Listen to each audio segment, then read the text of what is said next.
करेंगे, किसी को नहीं पता था, मगर आज वो जॉब्स है। किसी को पता था कि ये जो डिस्प्ले में बाहर बोर्ड्स लगे हैं, आज से 50 साल पहले जब पॉलिसी में कुछ सोच रहे थे कि एजुकेशन कैसी होए, तो इसकी भी जॉब्स निकलेंगी कि आप एक डिज़ाइन करके दो अच्छा सा कोलैटरल और उसके पैसे ले लो। किसी ने सोचा था कि मार्केटिंग की नौकरियाँ होंगी? नहीं सोचा था, मगर नौकरियाँ हैं आज। तो फ्यूचर में आज से जब हमारे बच्चे 20 साल बाद नौकरी करने के लिए जाएंगे, तो सब्जेक्ट में क्या पढ़ा, चैप्टर में क्या था, उससे फर्क नहीं पड़ेगा। फर्क इससे पड़ेगा कि क्या मेरे बच्चे ने कुछ स्किल सीखे, कैसे स्किल्स, क्या वो कुछ लोगों के सामने अपना ओपिनियन रख पाते हैं कि नहीं, क्या वो किसी चीज़ को पढ़ के अपना दिमाग लगा के कोई ओपिनियन सेट करे कि नहीं, या फिर किसी ने बोल दिया कि नहीं क्या कहते हैं खेतों में आग नहीं लगानी चाहिए, ये गलत होता है, बस मान लिया, या उस पर एक्चुअली में सोचा कि ऐसा क्यों किया जा रहा है और फिर उसका ओपिनियन निकाला। तो अपना दिमाग इस्तेमाल करने की क्षमता बच्चों में हो, यही एजुकेशन का एक्चुअल पर्पस है, क्योंकि हमें भी नहीं पता कि फ्यूचर में नौकरियां कैसे मिलेंगी। हम आजकल इतना आउट ऑफ बॉक्स सोचना शुरू हो गए कि विद इन बॉक्स सोचना ही छोड़ दिया हम लोगों ने। तो बच्चे को हर पर्सपेक्टिव से सोचना आना चाहिए। बड़ों की इज्जत सिर्फ इसलिए नहीं करनी है क्योंकि वो बड़े हैं, बड़ों की इज्जत इसलिए नहीं करनी है क्योंकि हम एक सोसाइटी का पार्ट है, और एक सोसाइटी का रूल है अपनी एक्चुअल कोर वैल्यूज। भारत कैसा देश है, भारत की सभ्यता से एनरिच्ड सभ्यता किसी की नहीं है। तो एनईपी में फोकस किया गया कि हम अपने भारत की एक संस्कृति है उसको भी अपने उससे ग्राउंडेड रहें, उससे जुड़े रहें, और उसके तहत बात हुई पंचकोश विकास की कि बच्चे का हॉलिस्टिक डेवलपमेंट कैसा होना चाहिए। मेरा फिजिकल डेवलपमेंट, मेरा मेंटल डेवलपमेंट, मेरा सोशल डेवलपमेंट, मेरा स्पिरिचुअल डेवलपमेंट किस तरह से किया जाए, उसके बारे में इस डॉक्यूमेंट में बहुत बात की गई है। अब इसमें बात आती है कि हम एज अ पेरेंट क्या कंट्रीब्यूट कर सकते हैं। सहगल सर ने बहुत अच्छी बात की थी कि रात को कम से कम डिनर इकट्ठे करें। जब आप एक साथ डिनर करें तो एक और चीज करें, अपने मोबाइल साइड में रखें। हम कहते हैं ना हमारा बच्चा मोबाइल बहुत यूज करता है, हमारा बच्चा मोबाइल बहुत यूज करता है, तो पहले हमें ये देखना है कि क्या हम मोबाइल ज्यादा यूज करते हैं, क्या हम कितना मोबाइल यूज करते हैं। जब आप बच्चे के सामने बैठे हो और आप मोबाइल यूज करें तो आपका बच्चा भी यूज करेगा। बच्चे के साथ क्वालिटी टाइम स्पेंड करना ये भी हमारी संस्कृति और सभ्यता का पार्ट है। तो आप अपने बच्चे के साथ क्वालिटी टाइम स्पेंड करिए। मान लीजिए अगर आप अपने बच्चे को कुछ नहीं पढ़ा सकते, आपको पढ़ना लिखना नहीं आता है, तो मेडिटेशन करिए, और कुछ नहीं तो पूजा करिए बैठ के बच्चे के साथ।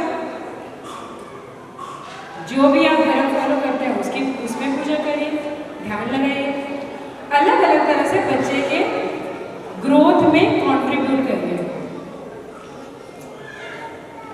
एनसीएफ में क्योंकि बहुत सारे एलिमेंट्स की बात हो रही है, उसमें एक सबसे बड़ा एलिमेंट है जो बोलता है कि बच्चे को जब वो पढ़ा रहे हैं उसका ढांचा जो स्ट्रक्चर है वो एक जैसा होना चाहिए। आप बहुत टाइम से बुक्स यूज कर रहे हैं तो आपको ये पता होगा कि हमारी बुक्स ना एक थीम के अराउंड आती है। सबको पता है बुक्स एक थीम के अराउंड आती है। बच्चे एक एक छोटी छोटी बुक्स प्री प्राइमरी में कैरी करते हैं, बहुत भारी बैग नहीं होता है। तो ये क्या है, ये एक स्ट्रक्चर है कि बच्चा अगर प्लांट्स के बारे में पढ़ रहा है तो इंग्लिश में क्या सीखेगा, प्लांट्स की वोकैबुलरी, जैसे कि प्लांट से क्या क्या मिलता है हमें मिलते हैं लीफ। अब लीफी वेजिटेबल क्या हो सकते हैं ये मैं सीख सकती हूँ, या फिर मैं ये सीख सकती हूँ कि कौन कौन से प्लांट में फ्रूट्स लगते हैं, किसमें रूट खाने वाली रूट होती है। मैथ्स में मैं क्या सीख सकती हूँ, मैथ्स में मैं एक तरह की सब्जियों को सॉर्ट करना सीख सकती हूँ कि ऑरेंज कलर की सारी सब्जियां एक साथ रख दूँ। बच्चे की हॉलिस्टिक डेवलपमेंट पे काम किया जाए, कॉन्सेप्ट्स पे काम किया जाए, स्किल्स पे काम किया जाए, इसके ऊपर बात करेंगे हम लोग। बच्चे को यूकेजी में अगर टेबल की जरूरत नहीं है तो मत कराइए। काउंटिंग 200 की जरूरत है तो क्यों कराना है? एनसीए भी नहीं कह रहे कि 200 कराना है, तो आपने क्यों कराना है? एक बच्चे के पास कितने खिलौने होते हैं? ज्यादा से ज्यादा कितने खिलौने होते हैं? ज्यादा से ज्यादा एक बच्चे के पास कितने खिलौने होते हैं? 10? 10 से ज्यादा होते हैं किसी के पास? एग्री करोगे? 10 होते हैं। ज्यादा से ज्यादा 10 खिलौने दिलाओगे अलग अलग तरह के। स्कूल के बैग में किताबें कितनी? 8 10। दादा दादी कितने? एक दादा एक दादी। Mummy papa? एक मम्मी एक पापा। एक भाई या 2 भाई या 2 बहनें, एक बहन। पेंसिल 1 या 2। इरेजर 1। शॉर्पनर कितने? 1, कभी कभी 2। बैग कितना? 1। बॉटल कितनी? 1। जब मेरी आम बल्ला की जिंदगी 10-15 नहीं क्रॉस कर रही तो मैं बच्चे को 200 करा के करूंगी, वो करेगा क्या उसका? ये तो वो हो गया ना कि मैंने यूएस की पॉलिसी समझ ली कि वहाँ की गवर्नमेंट कैसे चलती है, वहाँ का फाइनेंस कैसे चल रहा है, मगर मैंने यूएस जाना नहीं है, वहाँ जाके सेटल होना नहीं है, मगर मैंने समझ लिया। वो नॉलेज है तो, बट उसका क्या मैं इस्तेमाल कर पाऊंगी? नहीं कर पाऊंगी। जब तक मैं उस प्रोफाइल में नहीं हूँ जहाँ पे मुझे लोगों को गाइड करना है, मेरे लिए वो एक नॉलेज की तरह ब्रेन में एक स्पेस घेर के बैठ गया है, मगर उसका इस्तेमाल मैं नहीं कर पाऊंगी। तो जब आप अगली बार सोचें कि मेरे बच्चे को 200 तक काउंटिंग नहीं आती या 400 या 500 तक काउंटिंग नहीं आती, तो खुद से पहले सवाल करना है, क्या मेरे बच्चे को इस चीज की जरूरत है? जवाब हाँ आया तो स्कूल में आके टीचर से बात करना, जवाब ना आया तो बात ही खत्म। ठीक है? तो इसीलिए कॉन्सेप्चुअल नॉलेज पे हम लोग काम करेंगे। अब क्योंकि हम कॉन्सेप्चुअल नॉलेज पे काम करेंगे तो इससे टीचर को हेल्प मिलेगी बच्चे के रिक्वायरमेंट्स के हिसाब से उसको पढ़ाने की। हर तरह के अलग अलग बच्चे हैं। आपके घर में 2 बच्चे एक जैसे होते हैं? किसी के भी दोनों बच्चे एक जैसे होंगे, एक जैसा स्वभाव, एक जैसा खाने का स्टाइल, एक जैसा चलने का स्टाइल, एक जैसा पहनने का ढंग होता है किसी का।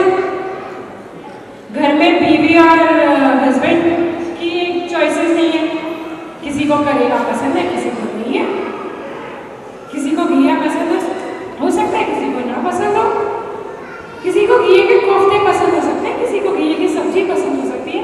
जब हमारी चॉइसेस नहीं सेम होती, हमारी रिक्वायरमेंट सेम नहीं हो सकती, तो हम सब बच्चों को एक जैसा ट्रीट भी नहीं कर सकते। इसीलिए अगर मेरे पास पढ़ाने के लिए कम हुआ तो मेरा बच्चा आपके बच्चों पे मेरा टीचर ज़्यादा फोकस कर पाएगा, उसके हिसाब से पढ़ा पाएगा। और अगर बच्चे के हिसाब से पढ़ाया जाएगा तो बच्चा लॉन्ग टर्म तक याद रखेगा चीज़ों को। इसी पर्पस के साथ एनईपी में इन चीज़ों को एड्रेस किया गया है और हम लोगों ने फोकस किया है कि पेरेंट्स की इन्वॉल्वमेंट कैसी होनी चाहिए। आप सबके पास मोबाइल एप्लीकेशन है, माई बैग एप्लीकेशन। कितने पेरेंट्स यूज करते हैं? हाथ खड़ा करेंगे। जिन्होंने हाथ खड़े किए उनके लिए तालियां बजाएं। बहुत अच्छा अगर आप इस्तेमाल करते हैं, और अगर आप इस्तेमाल नहीं करते तो प्लीज ट्राई तो करके देखिए। मैं ये नहीं करी रोज फोन करके, हफ्ते में एक बार 15 मिनट के लिए, और देखना है तो अनइंस्टॉल कर दीजिए, अनइंस्टॉल नहीं करना है तो हाइड कर दीजिए, मगर बच्चे के रीच में नहीं होना चाहिए। बच्चे को हमेशा फोन अपने सामने इस्तेमाल करवाइए और बच्चे को बताइए कि उसको कितने टाइम के लिए मिलेगा। अगर आपको लगता है आपका बच्चा बहुत टाइम यूज कर रहा है तो पहले कुछ रूल सेट करके देखिए बच्चों के लिए, और अगर वो फॉलो करें तो उसको रिवॉर्ड दीजिए। रिवॉर्ड छोटे छोटे होने चाहिए, ऐसा नहीं कि बड़ी सी गाड़ी ला के दे दी, साइकिल ला के दे दी। छोटे छोटे रिवॉर्ड, उसकी फेवरेट खाने की चीज़ बना दी, उसको बाजार ले गए और उसकी पसंद की 10 रुपए के अंदर कोई चीज़ दिला दी खाने की, बस लिमिट्स में बच्चे को चीज़ें देनी चाहिए।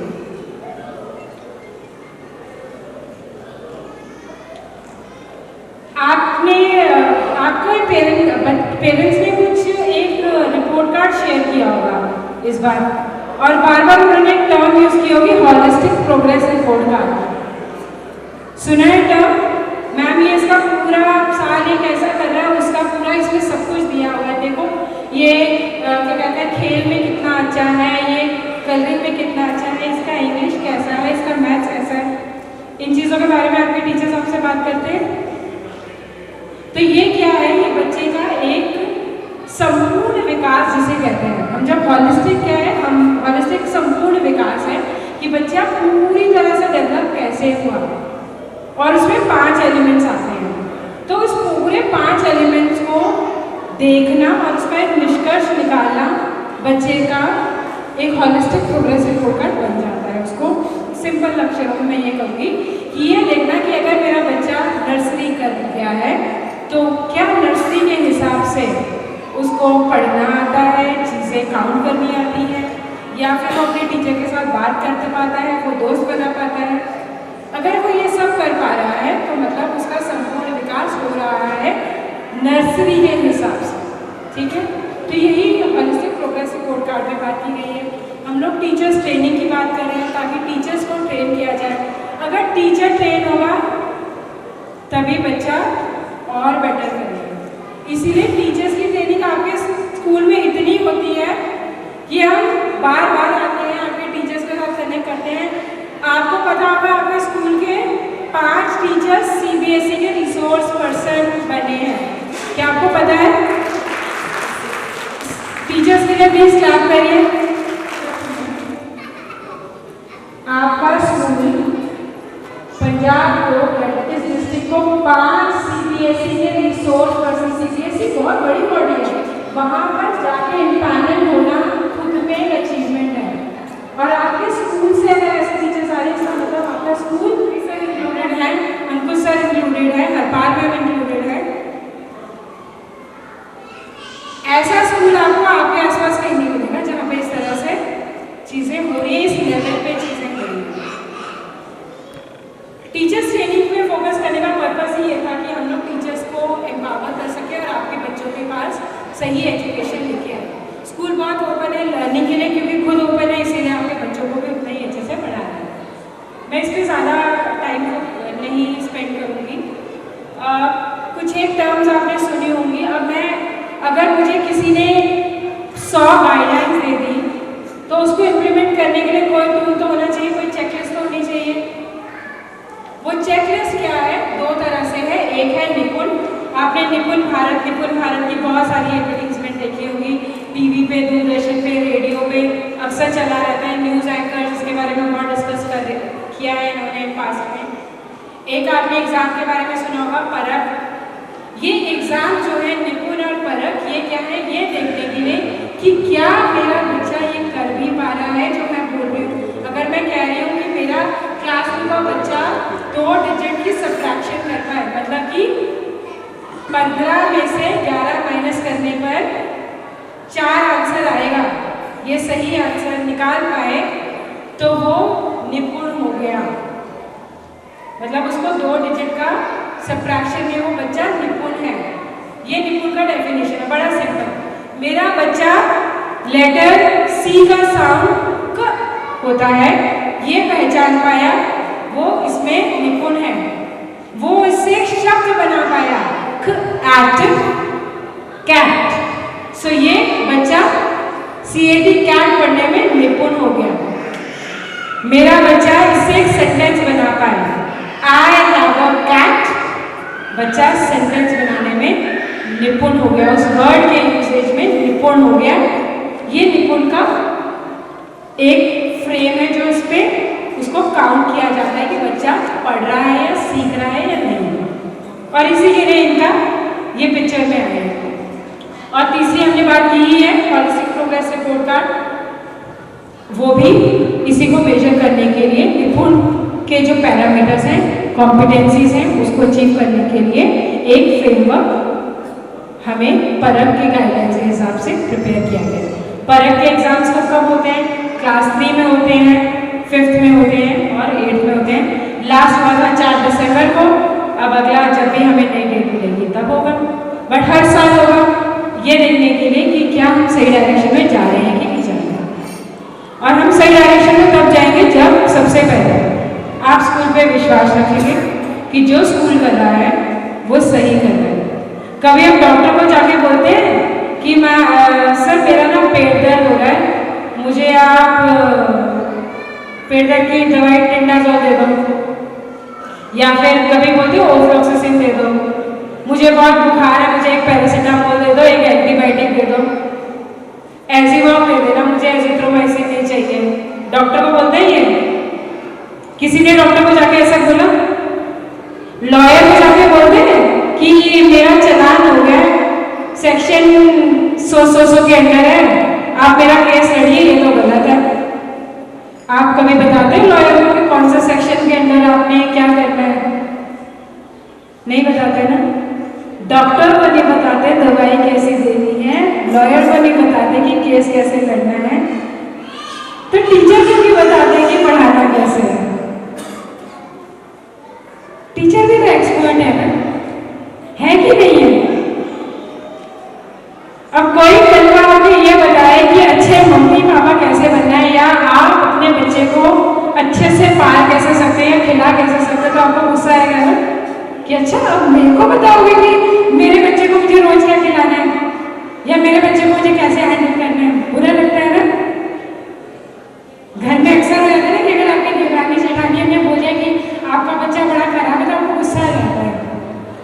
सेम तरीके से जैसे आपको पता है कि आपका घर कैसे चलाना है, डॉक्टर को पता है उसको डॉक्टर मरीज को कैसे देखना है, लॉयर को कैसे पता है कि उसका क्लाइंट कैसे उसका केस लड़ना है, वैसे ही टीचर को पता है कि पढ़ाना कैसे है।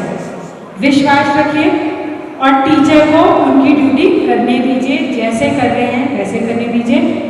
सवाल ये करिए कि हम कैसे आपकी मदद कर सकते हैं। सवाल क्या होना चाहिए?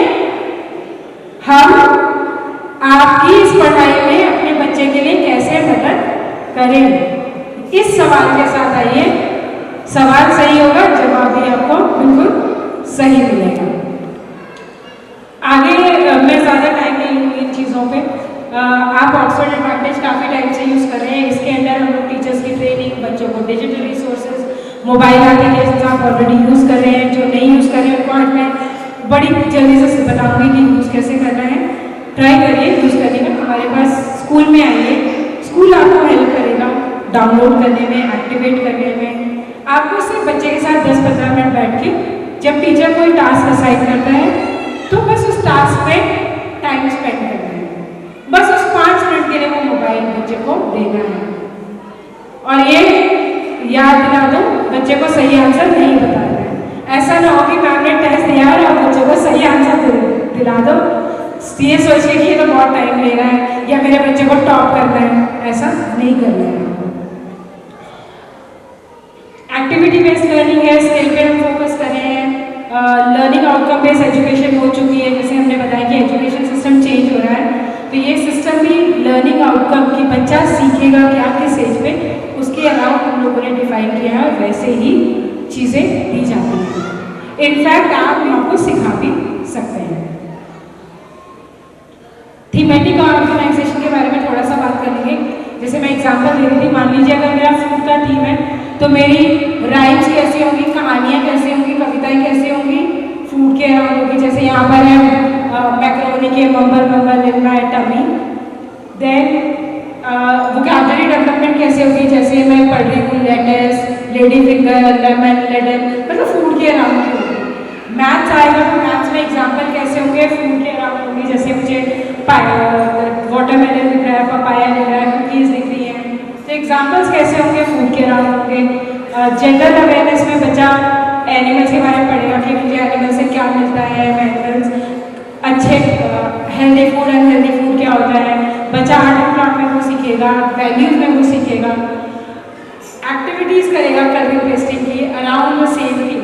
पर्पस है एजुकेशन को सिंपल बनाना, और यही ये बुक्स एनईपी के तहत कर रही हैं कि बच्चे की एजुकेशन ईजी होनी चाहिए, इंजॉयबल होनी चाहिए, और उसको मज़ा आना चाहिए कि मैं स्कूल आऊँ, उसको लगना चाहिए कि मुझे अगले दिन स्कूल आना है, वो एक्साइटमेंट, वो क्यूरियोसिटी होनी चाहिए। इस एलिमेंट को इनकॉर्पोरेट करने के लिए हम लोगों ने पांचाली अप्रोच का यूज़ किया है करिकुलम में। पढ़ाने का ढंग है और किस तरह से पढ़ाया जाए, बस उस ढंग को, उस स्ट्रक्चर को हम लोगों ने इस करिकुलम में फॉलो किया है। वैल्यूज़ पे हम लोग बात करें, हम लोग आज की डेट में हम बोलते हैं कि वैल्यूज़, बच्चों को संस्कार सिखाना है, संस्कार करना सिखाना है। कैसे सिखाएंगे, उसके लिए भी हम लोगों ने एक्टिविटीज़ को इनकॉर्पोरेट किया है। अलग अलग तरह के वैल्यूज़, दोस्त बनाना एक इम्पॉर्टेंट स्किल है। क्या सबसे दोस्ती की जा सकती है? दोस्त बनाना इम्पॉर्टेंट है, बट क्या सबसे दोस्ती की जा सकती है? नहीं की जा सकती। क्या आज की डेट में आप अपने बच्चों को बाहर अकेले बिना किसी गाइडेंस के, बिना किसी ऑब्जर्वेशन के खुले में छोड़ देते हैं? आपको हमेशा डर रहता है ना कि मेरा बच्चा बाहर है, आपकी नज़र कहाँ होती है? बाहर। क्यों होती है? सेफ नहीं है ना। जमाने चले गए जब बच्चे बाहर खेलते थे, पता ही नहीं होता था बच्चे कहाँ हैं, शाम को आते थे खेल के। गर्मियों की छुट्टियों में आप सबने एंजॉय किया, पेड़ों पे चढ़े, बाग से अमरूद चुराने चाहिए नहीं थे, हमने भी चुराए हैं, मगर पता नहीं था, मजा किया हमने। आज की डेट में हम बच्चों को नहीं करने देते। बच्चे मिट्टी में नहीं खेलते हैं। क्यों? क्योंकि हमें एक डर है कि मेरा बच्चा सेफ नहीं होगा। तो इस सिचुएशन में क्या करना चाहिए? ऐसा तो नहीं है ना कि आप 100% टाइम कंट्रोल कर सकते हो। अगर मेरे को लग रहा है कि मैं यहाँ सेफ नहीं हूँ या मैं किसी ऐसे इंसान के साथ हूँ जो मुझे सेफ फील नहीं करा रहा, तो मुझे क्या करना चाहिए? क्या करना चाहिए, कोई बताएगा? मुझे ऐसा लगे कि मैं इस सिचुएशन में, मेरे साथ जो भी है, लड़का है लड़की है फर्क नहीं पड़ता, मगर मैं उसके साथ सेफ नहीं हूं, तो मुझे क्या करना चाहिए? इसके 3 रूल होते हैं। सबसे पहले आप जोर से चिल्लाओगे नो। क्या बोलोगे? नो। क्या बोलोगे? नो। दूसरा आप करोगे पुश, जो भी आपके पास है उसको मारोगे धक्का और भाग के। तीसरा रूल, कहाँ जाओगे? ऐसे इंसान के पास जो आपको सेफ फील कराए, जिस पे आप ट्रस्ट कर सकते हो। कौन? आपके मम्मी पापा या आपके टीचर, जिस पे आप विश्वास कर सकते हो। ये रूल है, ये बच्चों को सिखाना पड़ेगा। डर के जिंदगी नहीं जीना सिखाना है। हमें क्या सिखाना है कि अवेयरनेस से जिंदगी कैसे जीनी है, और ये सब हम बच्चों को सिखा रहे हैं। कितने लोगों ने या कितने हस्बैंड्स ने आज सुबह अपनी वाइफ को थैंक यू बोला था संडे के दिन टाइम पे ब्रेकफास्ट खिला के यहाँ पर लाने के लिए? बोल के आए, थैंक यू बोला अपने हस्बैंड को यहाँ पर टाइम पे पहुँचाने के लिए? बोला? नहीं बोला। मैम ने बोला वेरी गुड। किसी और ने बोला? बोलते ही हम, ये तो ऑब्वियस है ना, ये तो आपका काम है। आप सब्जी लेके आए, आपका काम है। आपने खाना बनाया, आपका काम है। काम नहीं है। थैंक यू, कभी ना एक दूसरे को थैंक यू बोल के देखना। धन्यवाद करते हैं हम, कहते हैं ना ईश्वर का धन्यवाद करना चाहिए। ईश्वर जो आपके सामने, उसके अंदर भी तो ईश्वर है, तो उनको भी तो धन्यवाद करिए, खुद को भी धन्यवाद करिए। ये स्किल्स बच्चों को सिखाने जरूरी हैं और ये हम लोग सिखाते हैं स्कूल में। इन सब चीज़ों के ऊपर बात होती है। बच्चों के मेंटल वेलनेस पे, बच्चों के फिजिकल डेवलपमेंट पे, छोटी छोटी चीज़ों पे हम लोग अलग अलग तरह की एक्टिविटीज़ कराते हैं। अगर मैं बोलती रही तो मैं और 2 घंटे बोल सकती हूँ, मगर अब मैं थोड़ा वाइंड अप करने की कोशिश करूँगी। बच्चे की ज़िंदगी में हर चीज़ का बहुत अलग इम्पोर्टेंस है और एक साइकोलॉजिकल एंगल से इसको समझना बहुत ज़रूरी है। अगर आपको लग रहा है कि आपका बच्चे की राइटिंग सुंदर नहीं है, तो इसका मतलब ये हो सकता है कि आपका बच्चा भी रेडी नहीं है लिखने के लिए। रेडी क्यों नहीं है? क्योंकि इसके जो ये फिंगर मसल्स है वो इतने स्ट्रॉन्ग है ही नहीं है कि वो पेंसिल अच्छे से होल्ड कर पाए। उसकी रिस्ट, उसकी कलाई इतनी फ्लेक्सिबल है ही नहीं है कि वो कर्व्स को ट्रेस कर पाए, तो वो उसकी रेडीनेस नहीं है। लिए टीचर्स बहुत सारी एक्टिविटी कराते हैं। आपने देखा होगा कभी बॉल से खिलाते हैं, कभी योगा कराते हैं, कभी क्लास में दौड़ा रहे होते हैं, कभी पेपर फड़वा रहे होते हैं। ये आपको दूर से देखने में लगता है कि ये तो खेल रहे हैं, बस खिलाते रहते हैं, खिला नहीं रहे हैं। वो एक्चुअली बच्चों के मसल्स के ऊपर काम कर रहे हैं, हमें पता नहीं होता बट वो बच्चों के मसल्स के ऊपर काम कर रहे हैं। तो जानना जरूरी है कि ऐसा हो क्यों रहा है। घर में भी आप ऐसी छोटी छोटी चीजें कर सकते हैं, जैसे बच्चे को पानी पीना है, बॉटल पड़ी है, बॉटल खोल के देने की जरूरत नहीं है, खोले नीचे, क्या होगा वैसे ज्यादा पानी बिखर जाएगा। क्या आप कभी अपने बच्चों को शर्ट या अपने कपड़े फोल्ड करने देते हैं? किस किस के बच्चे अपने कपड़े खुद फोल्ड करते हैं? Very good. हम आधे से ज्यादा टाइम बच्चों को उनके कपड़े नहीं फोल्ड करने देते। जब आप अपने बच्चे के लिए चीजें खुद कर देते हो तो एक्चुअली में पता क्या होता है? होता यह है कि आप उनकी एक जो लर्निंग अपॉर्चुनिटी होती है ना, वो छीन लेते हैं बच्चे से। और फिर जब वो थर्ड फोर्थ में जाते हैं तो बोलते हैं इतना बड़ा हो गया, कुछ नहीं आता इसको, यही बोलते हैं ना, अरे आपने सीखने का मौका ही नहीं दिया, कैसे आएगा मुझे। तो बच्चों को ये छोटी छोटी चीजें करने दीजिए, गलत करने दीजिए मगर करने दीजिए, बहुत इंपॉर्टेंट है। उनका कॉन्फिडेंस ऐसे ही बिल्ड होगा जब वो छोटी छोटी चीजें करेंगे। जब वो बॉटल का ढक्कन खोल रहे होते हैं ना तो उनके दिमाग में प्रेशर पड़ता है कि कैसे मम्मी ने तो खोल लिया था, मुझसे क्यों नहीं रहा, बैग की जिपर नहीं हो रही, मम्मी ने तो करी थी, मुझसे क्यों नहीं। वो दिमाग लगाते हैं, वो नया तरीका ढूंढते हैं उसको सॉल्व करने के लिए।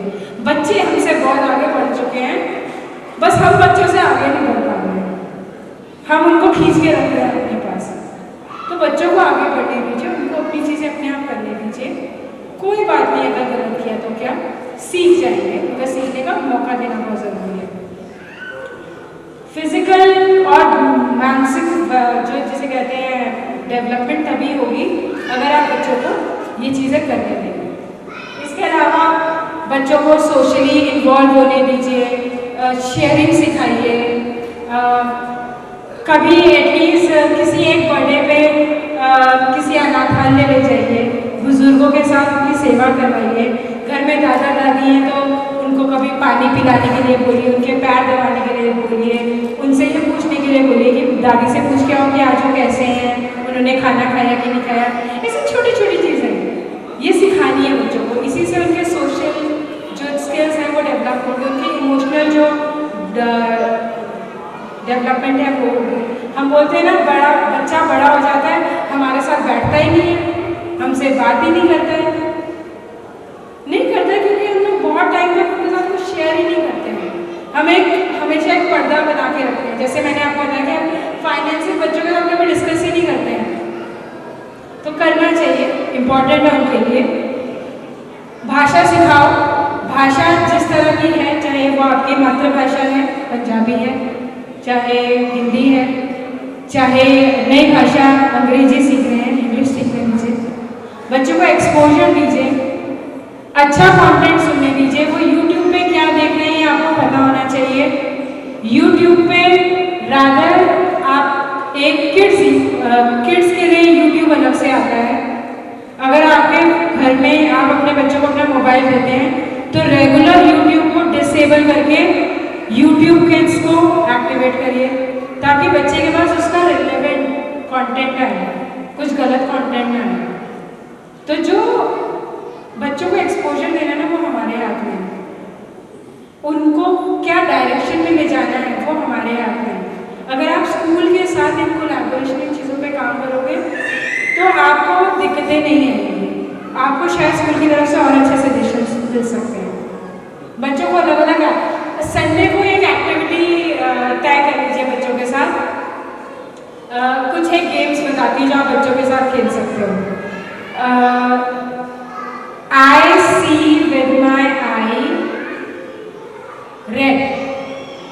So when I say I, आप कहोगे I see, मतलब या फिर हिंदी में बोल सकते हो, मैं अपनी आंखों से देख सकती हूँ लाल रंग, या फिर मैंने अपनी आंखों से देखा टेडी बियर। अब इसमें करना क्या बच्चे को, तो जो भी चीज़ का आप नाम लेंगे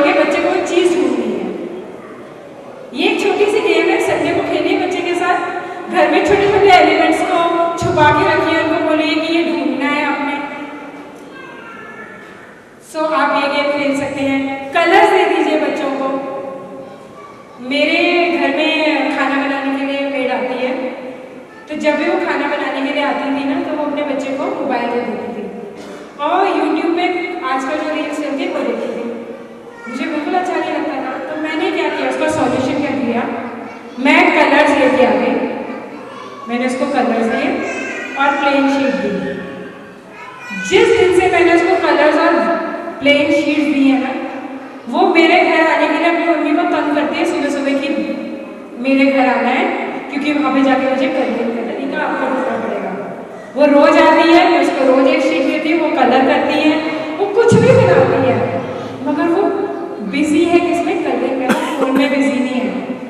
वो 3 साल का बच्चा जो मोबाइल देख रहा था, उसको मैं मोबाइल से कहाँ ले आई, कलर्स में। फिर 2 हफ्ते पहले मैंने उसको ब्लॉक्स ला के दे देता, वो ब्लॉक्स के साथ खेलती है, कभी कलर करती है, कभी ब्लॉक्स के साथ खेलती है। तो डिविएट कैसे करना है ये भी आपके हाथ में, छोटी छोटी एक्टिविटीज के साथ आप बच्चों को डिविएट कर सकते हैं। अब आप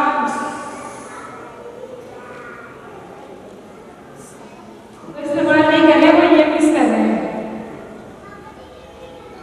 आपकी एक कलरिंग बुक है, माय मैजिक कलरिंग बुक। उस बुक में जितने भी पिक्चर्स आप जब कलर करते हैं, मोबाइल से स्कैन करते हैं, तो इमेजेस ऐसे घूमती हैं, साउंड देती हैं, बहुत मजा आता है बच्चों को। तो ऐसी एक्टिविटी कराइए आप बच्चों को। ये है माय मैजिकल कलरिंग बुक, कुछ इस तरह की शीट्स हैं, पीछे फ्लैश कार्ड्स हैं। देने की करने की भी बहुत सारी चीजें हैं, बस इसको इस्तेमाल करना है आपको। नहीं आ रहा, कोई भी प्रॉब्लम है, कुछ भी टेक्निकल इशू आ रहा है, स्कूल में आइए, हम लोग सॉल्व करेंगे उसको। इस एप्लीकेशन को चलाने के लिए 2 एप्लीकेशन की जरूरत पड़ेगी, माय बैग और AR प्लगइन की। इसके लिंक आपके साथ शेयर कर देंगे। आप इसको अगर आप यूज नहीं करें तो प्लीज आप इसको घर पे यूज करिए, स्पेशली LKG और UKG। अलग अलग तरह की एक्टिविटीज स्कूल में होती है सर्कल टाइम में। आप में से कितने बच्चे, कितने पेरेंट्स ने आजकल ये नोटिस किया आपके बच्चे अटेंडेंस कुछ अलग ढंग से लेते हैं? हमारे टाइम में कैसे थी, नाम लेते थे, Bhanu present ma'am, Navneet present ma'am, Ankush present ma'am, ऐसे होती थी ना, या फिर roll number ma'am present ma'am. Video share करेंगे और आप देखिएगा कि बच्चे अटेंडेंस कैसे लगाते हैं। बच्चे कुछ अटेंडेंस ऐसे लगाते हैं, good morning everyone, my name is Bhanu and I am present today. बच्चे इस तरह से अटेंडेंस लगाना शुरू हो गए हैं। तो वो जमाने चले गए जब रोल नंबर के साथ अटेंडेंस होती थी, स्कूल अलग ढंग से अटेंडेंस भी मांग कर रहा है। ये सारी एक्टिविटीज सर्कल टाइम के अंदर होती है। सर्कल टाइम एक बहुत बड़ा कॉन्सेप्ट है, क्वालिटी सर्कल टाइम के अंदर। इसमें बहुत सारी एक्टिविटीज है, मेडिटेशन की है, अटेंडेंस की है, वेदर के बारे में बात होती है, बच्चे के वैल्यूज पे बात होती है। ये सब स्कूल में हो रहा है और आपके साथ वीडियो शेयर की जाती है, रेगुलर देखा करिए, आपको पता लगेगा कि स्कूल में क्या हो रहा है। रंगीन एक NGO है जो बच्चों के सोशल इमोशनल डेवलपमेंट पे काम करता है। जैसे कि हम लोग बात कर रहे थे कि आजकल सेफ नहीं है, बच्चे बड़े हुए हैं, बच्चों को पता नहीं लग रहा है क्या करना है, प्यूबर्टी बहुत जल्दी हिट कर रही है। अगर आपने विस्पर की लेटेस्ट ऐड देखी होगी तो उसमें जो बच्चे हैं, पता है कितने साल के बच्चे हैं, 2nd 3rd क्लास के बच्चे हैं, वो छोटे छोटे बच्चे। बहुत गंभीर सोचने वाली बात है, हम लोग बात नहीं करते हैं। हम इसके बारे में, पीरियड्स और सैनिटेशन के बारे में बात तक नहीं करते। हमें ऐसा लगता है इतना बड़ा टैबू, कैसे बात करनी, इतने सारे लोगों के सामने कैसे बोल दिया। अभी भी सोचा होगा बहुत सारे लोगों ने, मगर ये बात करनी ही तो जरूरी है। तो अगर हमें पता है कि प्यूबर्टी जल्दी हिट कर रही है, इसका मतलब हमें बच्चों को मेंटली प्रिपेयर करने की जरूरत है। अगर कल को आपका 8-9 साल का बच्चा, 10 साल का बच्चा आके आपको बोल रहे हैं, परेशान है, रो रहा है, तो आपको पता तो होना चाहिए कि जिंदगी में हो क्या है, आप उसको हैंडल कैसे करोगे। तो इसी की अवेयरनेस के लिए बच्चे का मेंटल हेल्थ कैसा होना चाहिए, उसके लिए रंगीत के साथ हमारा कोलैबोरेशन है। और नेक्स्ट ईयर से हम लोग स्कूल में एक करिकुलम रन करेंगे जिसको हम कहते हैं एम्ब्रेसिंग हार्मनी, जो डील करेगा बच्चे के मेंटल वेलनेस के ऊपर। ये हमने भी डिज़ाइन किया, ये रंगीत ने डिज़ाइन किया, जो इस फील्ड में कई सालों से है, बहुत सारे अंडर प्रिविलेज बच्चों के साथ ऑलरेडी काम कर रहा है। सो ऐसे ऑर्गेनाइजेशंस के साथ हमारा टाई अप है और हम लोग बच्चों के साथ स्कूल में ये एक्टिविटीज़ उनको अवेयरनेस देने वाले हैं। ये किस किस बारे में होगी? बच्चों की खुद की अवेयरनेस, बच्चों की सोसाइटी आसपास की जो के लोग हैं उनके बारे में अवेयरनेस, या फिर इकोलॉजिकल मतलब कि ग्लोबल लेवल पे जो है उसकी अवेयरनेस। तो 3 अम्ब्रेलास के अंदर इसके ऊपर बात होगी। आपको देखने को मिलेगा, कुछ नया मिलेगा, सीखना उसके साथ, उसको टैबू की तरह मत लेना कि ये ऐसा तो नहीं होना चाहिए स्कूल में। याद रखिएगा अवेयरनेस इम्पॉर्टेंट है और हमें अवेयरनेस देनी पड़ेगी। लिटरेचर बुक्स मिली हैं बच्चों को क्लास 3rd to 5th में। कुछ नहीं कर सकते, बच्चों को एटलीस्ट वो पढ़ने के लिए बोलिए। इंडिया का हेरिटेज है रीडिंग, कहानियाँ, कविताएं भारत की सभ्यता है। लोकगीत भारत में होते हैं, हमारा इतना रिच इतिहास है, हम उसको छोड़ते जा रहे हैं। तो वो हम लोगों ने इन बुक्स के थ्रू स्कूल में दिया है। बच्चों को घर पे इन बुक्स को पढ़ाइए, उनको मौका दीजिए रीडिंग स्किल डेवलप करने की, नई नई स्टोरीज समझने की, पढ़ने की। माय बैग एक्टिवेट करने के कुछ फटाफट से जल्दी से कुछ स्टेप्स बताऊंगी। करना कुछ नहीं है, प्ले स्टोर पे जाना है या फिर एप्पल स्टोर पे जाना है, एप्लीकेशन को इंस्टॉल करना है। सबको आता है, आजकल बहुत सारी एप्लीकेशन इंस्टॉल हो रही हैं। आपसे इससे कुछ इस तरह की स्क्रीन आएगी, अलाउ पे क्लिक कर दीजिएगा। यूजर नेम पासवर्ड आपको स्कूल दे देगा, दोनों फिल कर दीजिएगा। साइन इन पे क्लिक करते ही टर्म एंड कंडीशन का पेज आएगा, टिक बॉक्स करना, एक्सेप्ट पे क्लिक करिएगा। सिक्योरिटी क्वेश्चन पूछेगा, सिक्योरिटी क्वेश्चन सिलेक्ट करके आंसर लिख दीजिएगा। अपडेट करना, सिंक हो जाएगा। सिंक होते ही आपके बच्चे की बुक्स आ जाएंगी। इसमें आपको क्या क्या मिलेगा? बच्चे के बुक्स जिसमें ऑडियोज दी हुई हैं, वीडियो रिसोर्सेज, कुछ इंटरएक्टिविटीज जिसको आप घर पे बच्चे के पढ़ने में इस्तेमाल कर सकते हैं, या फिर अगर टीचर ने कुछ असाइन किया है तो वो। अलग अलग सब्जेक्ट सिलेक्ट कर सकते हैं आप अपने बच्चे के लिए। अब इसके साथ मैं ये सेशन एंड करूँगी। कहना मैं सिर्फ यही चाहती हूँ कि एजुकेशन बदल रही है। जितना जैसा हमने पढ़ा था कई साल पहले, या जैसा हमारे मम्मी पापा ने पढ़ा था, वैसी पढ़ाई आज नहीं होती है। क्यों नहीं होती? क्योंकि बच्चों की ज़रूरतें बदल गई हैं, जनरेशन बदल चुकी है। जनरेशन बदल गई, बच्चों की ज़रूरतें बदल गई, तो पढ़ाई भी अलग होनी चाहिए। और पढ़ाई जैसी होनी चाहिए उसकी गाइडलाइंस हमारे पास है। स्कूल ऑलरेडी गाइडलाइंस को फॉलो कर रहा है। स्कूल का साथ दीजिए, अच्छे सवालों के साथ स्कूल आइए, समझने की कोशिश करिए कि आप अपने बच्चों की और मदद कैसे कर सकते हैं। अगर आपका बच्चा इंग्लिश मैथ्स नहीं कर पा रहा तो और क्या अच्छा कर सकता है? क्या वो स्पोर्ट्स में अच्छा है तो उसको स्पोर्ट्स में एक्सप्लोर करने दीजिए। क्या उसका इंटरेस्ट क्रिएटिव साइड पे है तो उसको आप कुछ डिज़ाइन टूल सिखा सकते हैं। अगर वो बोलने में अच्छा है तो उसको हमारी तरह जॉब्स मिल जाएंगी, वो अपना गुजारा कर लेगा। बच्चे की ज़रूरत के हिसाब से उसको डायरेक्शन दीजिए। पेरेंट्स का फर्ज सिर्फ पढ़ाना नहीं है, पेरेंट्स का फर्ज एक्चुअली बच्चे को सही डायरेक्शन में जाने देना भी है।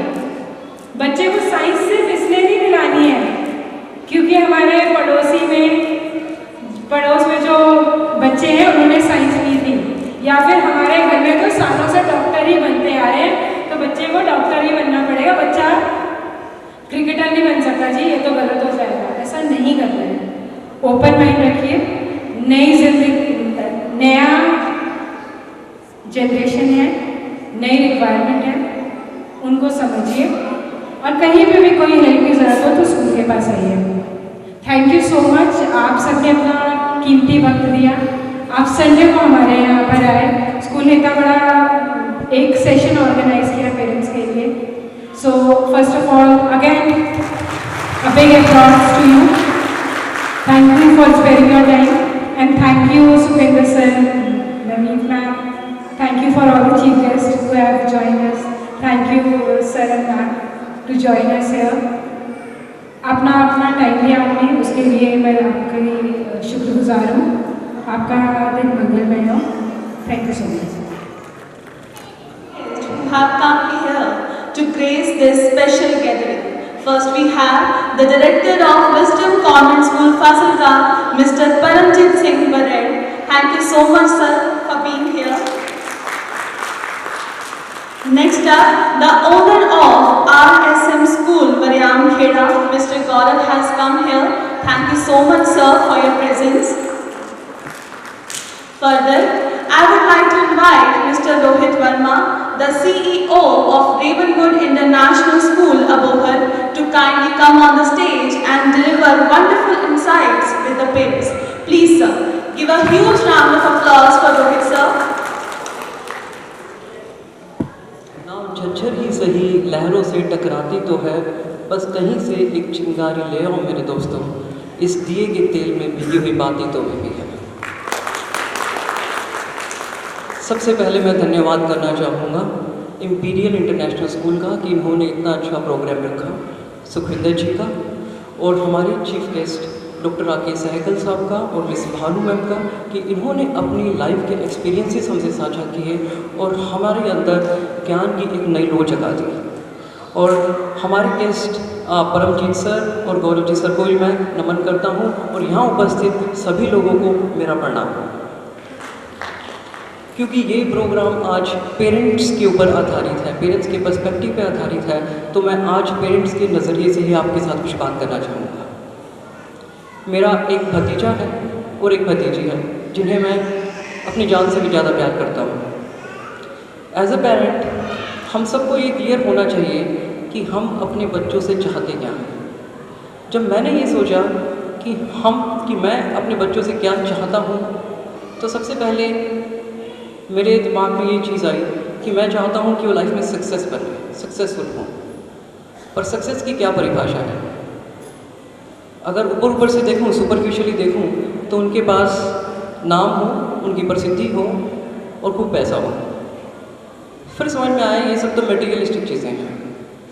क्यों ना वो एक ऐसे इंसान बने जो अपनी कमिटमेंट्स पूरे करते हो, अपने किए गए वादे पूरे करते हो, वो एक अच्छे इंसान बने।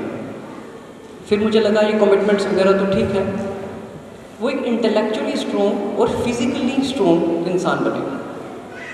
फिर आखिरी में समझ में आया कि ये सब चीज़ें तो मुझ में भी नहीं है, फिर मैं उनसे कैसे एक्सपेक्ट कर सकता हूँ कि सब चीज़ें उनके अंदर हो। बहुत सोच विचार कर मैं इस निष्कर्ष पे पहुँचा कि वो लाइफ में खुश रहें। Everyone aspires to be happiness, वो खुश रहें लाइफ के अंदर। पर खुश कैसे रहा जाए? उसके लिए अपने मन का काम हो, लाइफ में एक मिशन हो, कुछ दोस्त हो और एक रिश्ते हो, परिवार हो, जहाँ पर जाकर अच्छा लगे। इसलिए नहीं कि रात गुजारने जाना है बस, इसलिए कि वहाँ जाकर अच्छा लगे हमें। दूसरा, उनके अंदर एम्पैथी हो, हमदर्दी हो। हर इंसान के लिए प्रेम करना होगा। और एक आखिरी चीज़, उनके अंदर इस दुनिया को टैकल करने की क्षमता होनी चाहिए, ताकत होनी चाहिए। हाल ही में एक लड़की प्राची निगम ने मेरा दिल जीत लिया। वो यूपी की रहने वाली है और 10th क्लास के अंदर उसके 98.5% आए हैं और पूरा यूपी बोर्ड टॉप किया। पर उनकी जो चेहरे की बनावट है थोड़ी अलग तरीके की है, कुछ फेशियल हेयर्स हैं, पर ये होना बहुत ही आम है। इसका बहुत ही आसान सा ट्रीटमेंट है हार्मोनल थेरेपी। पर लोगों ने उनको ट्रोल करना शुरू कर दिया, उनके ऊपर कमेंट्स करना शुरू कर दिया। आज का ज़माना सोशल मीडिया का ज़माना है। अगर लाइक्स कम आए या फिर कुछ कमेंट्स ऐसे आ जाए तो बहुत जल्दी एंग्जाइटी हो जाती है। जब उनका इंटरव्यू आया तो इंटरव्यू के अंदर उन्होंने कहा कि मुझे इन सब चीज़ों से कोई फ़र्क नहीं पड़ता। तो कितनी स्ट्रॉन्ग रही होंगी वो, उनका EQ इमोशनल क्वेश्चन कितना स्ट्रॉन्ग रहा होगा। तो बच्चों में एक कॉन्फिडेंस आना चाहिए समाज को फेस करने का, हार्डशिप्स को फेस करने का, आइडेंटिटी क्राइसिस को फेस करने का। अगर मैं इस कॉन्फिडेंस को कुछ पंक्तियों में इसका वर्णन करूं तो कुछ इस तरह से होंगी कि मैं अंबर दा बुआ खोल के विखांगा, मैं अंबर दा बुआ खोल के विखांगा, मैं रब दे नाल पंजाबी बोल के विखांगा, मैं अंबर दा बुआ खोल के विखांगा, मैं रब दे नाल पंजाबी बोल के विखांगा। पार किन्ना है मेरा ओदे वेड़े विच, पार किन्ना है मेरा ओदे वेड़े विच, ओदे तक्कड़ उत्ते तोल के विखांगा। सूरज नूं हत्थां विच फड़ांगा वेख लवो, सूरज नूं हत्थां विच फड़ांगा वेख लवो, इंसानियत दी जंग लड़ांगा वेख लवो। सूबे रंग फड़नगे मेरा मेरे बाद वेख लवो, सूबे रंग फड़नगे मेरा मेरे बाद वेख लवो, साबित करके वखावांगा वेख लवो। धन्यवाद। Important topics, but one equally significant subject is school policies and daily routines. Understanding these ensures smooth functioning and a nurturing learning environment for our students. I will now request our esteemed Principal Ma'am, Ms. Navneet Devgan, to grace the stage and share her wonderful insights on the topic. Please, ma'am.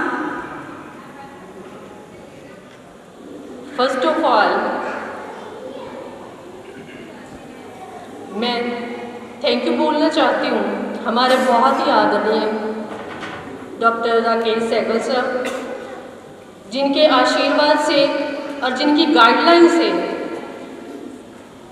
मैं अपने आप में वो सारी चीज़ें लाना शुरू किया उनकी गाइडलाइंस के अंदर कि पहले मैं जैसी बनूँगी वैसा ही मैं आगे डिलीवर कर पाऊँगा। मैं आप लोगों से कुछ एक्सपेक्ट कर लूँ कि ऐसे करना है, मेरे स्कूल के बच्चे ऐसा करेंगे, तो उससे पहले मुझे अपने आप में वो सारी चीज़ें लानी होंगी। उसके लिए बहुत ही धन्यवाद करती हूँ मैं सहगल सर का। Thank you sir. सेकेंडली, मैं तहे दिल से हमारे सभी रिस्पेक्टेड जो गेस्ट आए हैं उनका धन्यवाद करना चाहती हूँ कि उन्होंने अपना बहुत ही प्रीशियस टाइम जैसे कि संडे हमें दिया। तो thank you so much mister Paramjeet sir, Gaurav sir. उन्होंने मेरे टैलेंट को देखा। जब मैंने ज्वाइन किया था तो मैंने यहाँ पे प्री प्राइमरी क्लासेस से स्टार्ट किया था इस स्कूल में, आज से 4 साल पहले। तो कि उससे पहले मैंने भी कभी प्री प्राइमरी क्लासेस को टीच नहीं किया था। तो उन्होंने मुझे ये कहा कि मैम अभी वैकेंसीज नहीं है, बट जितनी आपसे बातचीत हुई है उसके लिए मैं चाहता हूँ कि आप हमारी टीम का हिस्सा बने। तो आपको प्री प्राइमरी क्लास ज्वाइन करनी होगी। पहले तो एक जैसे होता है कि अरे मैं बड़ी क्लासेस पढ़ाती आई हूँ, मैं कैसे प्री प्राइमरी क्लासेस ले लूँ। फिर सोचा नहीं, कुछ नया सीखने को मिलेगा। सर की जो मैंने बातें सुनी थी या सर के बारे में सुना था, मुझे लगा इनके साथ जब मैं काम करूँगी तो मुझे बहुत कुछ और सीखने को मिल सकता है। तो specially thank you for our director sir mister Sukhendra Pal, and thank you हमारे respective chairperson miss Kailash Rani ma'am. और आप सबकी तो मैं तहे दिल से शुक्रिया अदा करना चाहती हूँ कि आप लोगों ने टाइम निकाला और हमारे इस प्रोग्राम को सफलता की ओर ले जाने का जो आपने इनिशिएटिव लिया है उसके लिए आप सबका बहुत बहुत धन्यवाद। आज मैं आप लोगों से सिर्फ ये कहना चाहती हूँ कि हमारा इस प्रोग्राम को ऑर्गेनाइज करने का मोटिव क्या था कि जो चीज़ें हमारे पास थी वो हम बच्चों को सिखा रहे हैं और आप तक वो सारी चीज़ें पहुंचाते हैं कि आप भी उसके साथ हमारे साथ कोऑपरेट करें। बच्चे का जो एक विकास है वो हर तरह से हो, मानसिक विकास, शारीरिक विकास, स्पिरिचुअल विकास, जिसको हम कहते हैं अध्यात्म विकास। तो अभी जो हमारी एनएपी में, जैसे भानु मैम ने बताया कि पंचकोशा पे है कि बच्चे का जो होलिस्टिक डेवलपमेंट है वो हो, और वो कैसे हो सकते हैं जब तक आप सबका कोऑपरेशन हमें नहीं मिले। इसके लिए मैंने कुछ ही पॉइंट्स हैं जो आप लोगों से शेयर करने हैं और आपसे ये रिक्वेस्ट करनी है कि आप हमें कोऑपरेट करें। स्कूल अपनी तरफ से बेस्ट टू बेस्ट कर रहा है। जैसे हमारे सहगल सर आए तो उन्होंने कितना अच्छा सुबह हमें बताया कि हम कैसे अच्छे पेरेंट्स बन सकते हैं और कैसे अपनी ड्यूटी को निभा सकते हैं। नो डाउट मैं भी एक माँ हूँ, मुझे भी पता है कि मैंने कैसे अपने बच्चों को पालना है, बट जो उनका एक्सपीरियंस है, जो अपने सहगल सर ने हमें बताया है, वो मैंने भी अडॉप्ट किया। और बैठे बैठे सोच रही थी कि कितना कुछ ऐसा चीज़ें हैं जो हम करते ही नहीं, प्रैक्टिस में ही नहीं लाते। एक बस वो रेगुलर वाला कि बच्चे को ये आना चाहिए, ये करना चाहिए, लेकिन जब ऐसे अनमोल वचन सुनते हैं तो फिर अंदर एक और नया कुछ बदलाव आता है कि यस, ये चीज़ अब अडॉप्ट करें, अब मैं सीखूंगी, मैं सिखाऊंगी, मैं ये बच्चों में डालूंगी। तो मेरी कुछ रिक्वेस्ट जो आपसे हैं वो सबसे पहले मॉरल वैल्यूज़ पे है। हम यहाँ पे अपनी पूरी कोशिश कर रहे हैं, मेरी टीम पूरी कोशिश कर रही है कि बच्चों के अंदर मॉरल वैल्यूज़ आनी चाहिए। मॉरल वैल्यूज़ होती क्या है दरअसल? ईमानदारी, अनुशासन, सच बोलना और हमेशा सहयोग के लिए रेडी रहना। क्लास में ऐसी बहुत सी एक्टिविटीज़ होती हैं जिसमें हम बच्चों को ग्रुप के अंदर इकट्ठा करके एक दूसरे के साथ वो काम करने की जो ट्रेनिंग है वो देते हैं कि वो एक दूसरे के साथ मिलके काम करें, तो घर में भी करवाएं उनसे।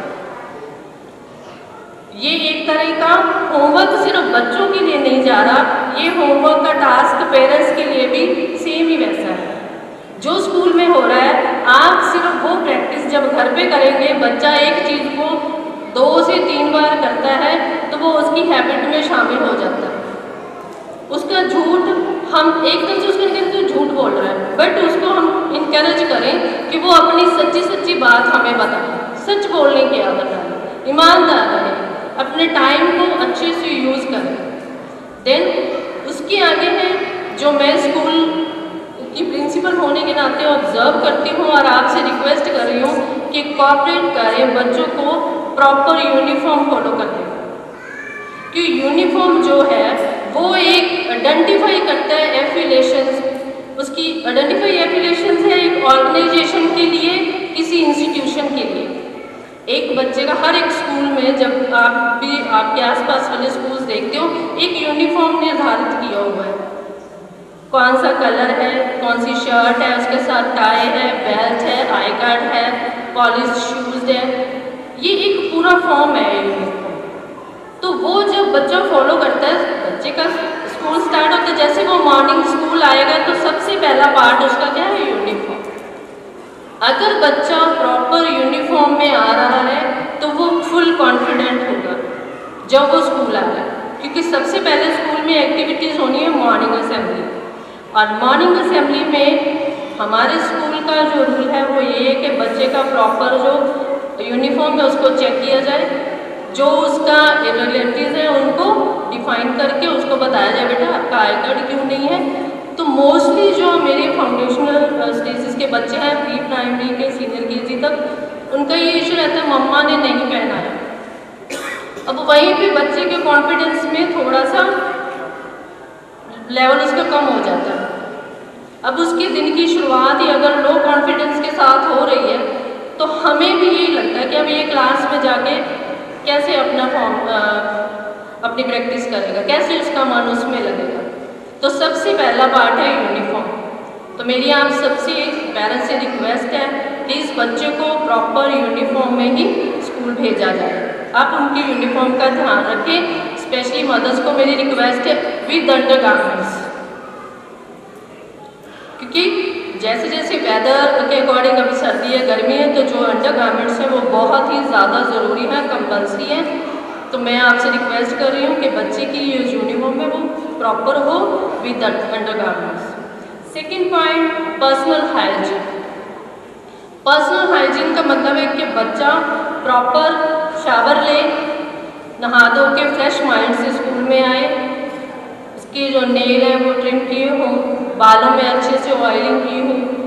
अगर गर्ल्स हैं हमारे तो उनके 2 टेल्स हमने वो रखा हुआ है विद वाइट रिबन, तो वो प्रॉपर उस चीज़ का आप लोग ध्यान रखें, ताकि जैसे हम कहते हैं कि सुंदरता जो बाहर से वो सबको अच्छा लगता है। अगर बच्चा साफ सुथरा है, सुंदर दिख रहा है, सबको अट्रैक्ट करेगा, बहुत अच्छा लगेगा, और फिर दोबारा उसी चीज़ को जोड़े तो उस चीज़ से कॉन्फिडेंट आता है।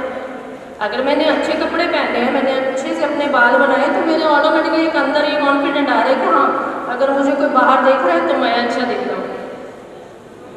सीरत का तो जब बात करेंगे तब पता चलेगा ना, पहले तो हम जब किसी से मिल रहे हैं हमें सूरत ही दिखेगी।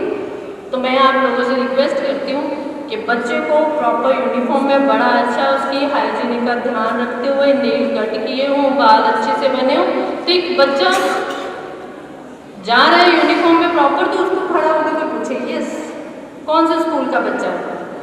तो इसमें क्या होगा, आपका बच्चा आपने बहुत अच्छे इंस्टीट्यूशन में लगाया हुआ है, इस चीज़ की मैं गारंटी लेती हूँ। हम पूरा दिन वर्क करते हैं इस पर, मेरे टीचर्स, मेरी टीम, सब। तो देखो एक कैसे वो एक बच्चा भी अपने अंदर फुल कॉन्फिडेंस के साथ एक ब्रांड बन के घर से निकलेगा और स्कूल से घर जाएगा। इस चीज़ के लिए हमें ही बच्चे की जो पर्सनैलिटी है उसको डेवलप करना है, उसके अंदर ऑटोमेटिकली ये चीज़ आ जाएगी कि मुझे अपने आप को साफ सुथरा रखना है, हैंड वॉश करना है प्रॉपरली। तो प्लीज़ इस चीज़ पे भी हमारे साथ कोऑपरेट कीजिए। नेक्स्ट एक और मेरी छोटी सी जो शिकायत है, खासकर कोई जो पेरेंट्स खुद ड्रॉप करने आते हैं स्टूडेंट्स को, तो आप सब बैठे हैं तो हम बात करेंगे इस पर।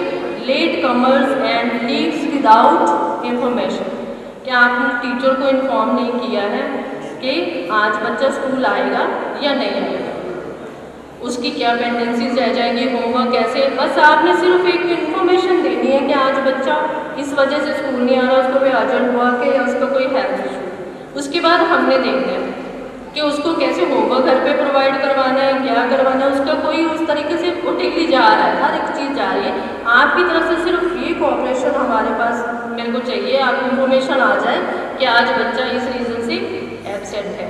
और लेट कमर्स लोकल जो पेरेंट्स हैं, जहाँ हम कह देते हैं कि हमारे जो नर्सरी से लेके सीनियर केजी तक के लेवल 2 तक के बच्चे हैं, वो तो अभी ना लेट सो के उठते हैं और हम उनको लेट भेज देंगे। बट मेरे स्कूल में, हमारे स्कूल में क्या हो रहा है कि जैसे ही बच्चा स्कूल में आता है, आफ्टर असेंबली हमारे जो एक्टिविटीज़ जो अभी भानु मैम ने बताई है सर्कल टाइम, वो मॉर्निंग में होते हैं, क्योंकि उसमें योगा होता है, साइड वर्ड्स होते हैं, ऐसी कोई एक्टिविटीज़ होती है, क्योंकि बच्चा जब स्कूल आता है वो बहुत ज़्यादा एनर्जेटिक होता है और उसकी उसी एनर्जी को हम यूज़ करते हैं और उसमें नई चीज़ सीखने की जो है वो तब उसमें पोटेंशियल ज़्यादा होता है, क्षमता ज़्यादा होती है। उसके बाद उनको फिर आधा घंटा का कोई फ्रूट ब्रेक दे दिया या कुछ ऐसा। बट अगर आपने बच्चे को 1 घंटा लेट भेजा है तो वो वाली जो एक्टिविटीज़ हैं वो डन हो चुकी है। फिर बच्चे का ऑरल और रिटन वर्क जो उसका एक डेली रूटीन है अकॉर्डिंग टू प्लानिंग वो चल रहा होता है। अगर आपने वो घंटा मिस कर दिया तो बच्चा बहुत कुछ नया सीखने में, जो ग्रुप एक्टिविटी कर रहा है या कुछ कर रहा है, उससे वो रह जाता है। और इस पर भी मेरी रिक्वेस्ट है कि प्लीज़ बच्चे को टाइम पे स्कूल भेजा जाए, जिसके उसमें पंक्चुअलिटी भी आए। उसको खुद पता होगा कि मेरे स्कूल का टाइम इतना है, मामा मुझे स्कूल छोड़ो। 3 दिन आप ये प्रैक्टिस करके देख लो, जो लेट भेज रहे हैं, चौथा दिन बच्चा अपने आप उठ के खड़ा हो जाएगा कि हाँ मैं लेट हो रहा हूँ स्कूल, मुझे भेजो। तो नेक्स्ट जो है वो हमारी स्कूल ऐप्स जो चल रही हैं, स्कूल पैड ऐप है, उसके साथ आप सभी गो थ्रू हो। तो फिर आपको ये आंसर देना चाहिए था कि आजकल स्कूल में किस तरह की अटेंडेंस चल रही है।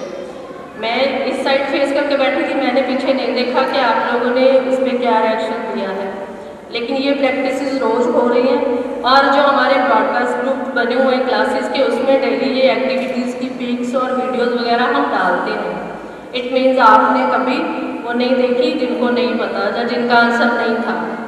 तो प्लीज़ जो मैसेजेस स्कूल की तरफ से जाते हैं उनको प्रॉपर्ली आप देखें, उन पे रिएक्ट कीजिए। हमारे जो स्कूल बैग जैसे हम पैक करवाते हैं तो उसके लिए भी शाम को एक मैसेज जो है वो ड्रॉप किया जाता है पैक योर बैग। शाम को डेली टीचर्स जो मॉर्निंग उन्होंने अपना जो प्लानिंग करनी है, जो पढ़ाना सिखाना है, उसकी बुक का पूरा डिटेल उसमें लिख के वो हमारे मैसेजेस में जाता है। तो उसमें 20 बच्चों के पास बुक है बट 10 के पास नहीं है। मैं कोई वो नहीं कह रही, बस ये कह रही हूँ कि थोड़ा सा उस पर ध्यान दोगे तो उसकी आपका भी जो एक बर्डन वो कम हो जाएगा। क्योंकि एट द लास्ट जब एंड में आप आके कहते हो कि हमारी तो सारी बुक ही खाली रह गई, मैं वर्कबुक तो यूज़ ही नहीं हुई, मैं ये बुक का काम नहीं करवाया, तो वो उस वजह से रह जाती है जब आप मैसेज नहीं देखते और वो वाली बुक स्कूल में सेंड नहीं करते। क्योंकि अकॉर्डिंग टू प्लान वो चलती है, टीचर का प्लानिंग है, वो उसके हिसाब से काम करवाता है। तो प्लीज़ आप उस मैसेज को डेली देखिए। बस एक कि हम वैसे भी तो यूज़ करते हैं स्क्रीन टाइम मैनेजमेंट, तो अभी भानु मैम ने बोला है हमने बच्चों का सेट करना है, बट वो जो ऐप यूज़ हो रही है उसके लिए जितना टाइम उस पर निकालना है, वो जो इम्पॉर्टेंट मैसेज है उसका जो पॉजिटिव यूज़ है वो आपको करना है।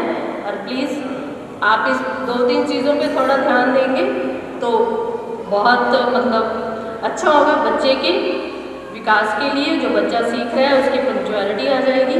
बस ये 2-4 चीज़ें मैंने आपके साथ शेयर करनी थी और इसी में मेरे को आपका सबसे ज़्यादा जो है वो कोऑपरेशन चाहिए।